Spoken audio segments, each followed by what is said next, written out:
The precision-guided bomb market is worth approximately $13.8 billion between 2014 and 2023. The US has the biggest market share with 44%, which is $6.7 billion. But Saudi Arabia is behind with $1.7 billion and is second place in the market. The reason for Saudi Arabia's large market size is because it's been procuring a large number of precision weaponry in order to modernise its aircraft fleet. The weapons have been procured for the F-15 and Eurofighter aircraft. And what we're seeing is a large number of JDAM, JSO and small diameter bombs being procured, as well as Paveway 2, 3 and even Paveway 4 munitions. The precision-guided bomb market has been particularly strong in recent years, driven by conflicts such as Afghanistan and Libya, where the need for precision strike has been paramount. We expect to see this strong market continue for the next 4 to 5 years, largely due to the need to replenish stocks and also driven by tensions in Asia and the Middle East, which have led to further procurement. The market leaders are Raytheon and Boeing, with $5.4 and $2.4 billion respectively.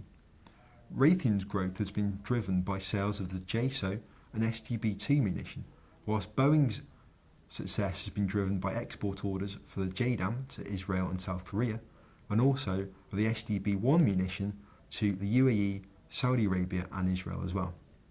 Textron are seeing significant growth in the next coming years due to the sale of centrifuge weapons to Saudi Arabia. This is where you can see a large growth in the chart for Textron in these years. However, they are not a major precision-guided weapon player on the same level as Raytheon and Boeing, in the sense they don't have the breadth of weaponry available. But this does not take away the fact that they are making significant revenues from current sales.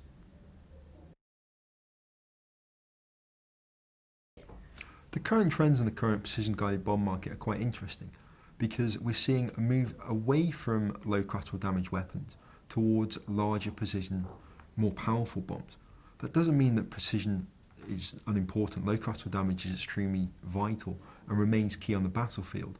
However, we're seeing a drive towards more powerful penetrating weapons as well as small compact weapons, whereas a few years ago the focus was very much on collateral damage weapons.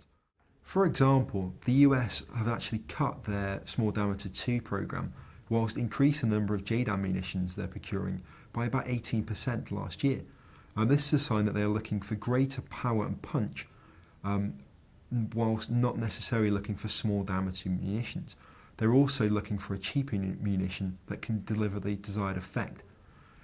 What we're going to see is a combination of precision weaponry with low collateral damage whilst also high power penetrating weapons as well that can be used against bunkers and bunker merchant munitions.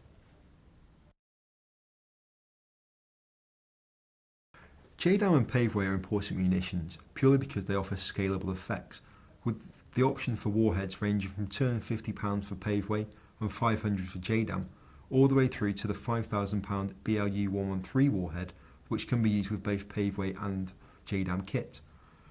This provides options ranging from bunker busting and attacking hardened targets, to then also with the £250 and £500 warheads supporting troops on the ground, where reducing collateral damage is very important, and also reducing the blast radius so you don't end up having further casualties than necessary. The munitions are also cheaper than small diameter bomb 2 and JSO, for example, so they can be more readily used, which is why they're procured in greater numbers. Small munitions continue to be important though, with the key examples probably being the STB and the STB-2. With a £200 warhead, the STB-2 is designed to reduce the blast radius and have reduce the risk of collateral damage. This is important in areas such as supporting troops and engaging sensitive precision targets. With a £200 warhead, you can actually carry more munitions as well on the aircraft.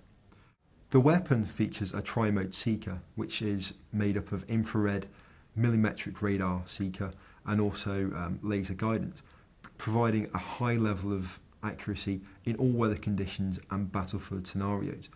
This means it can be redirected to reduce collateral damage, and it can operate within pinpoint accuracy. However, the cost is higher than a precision munition such as JDAM, so you wouldn't necessarily use this munition if you could avoid that. If the objective is to, for example, target things on the battlefield, you may use a JDAM, whereas where precision is absolutely necessary, you would use a small diameter bomb.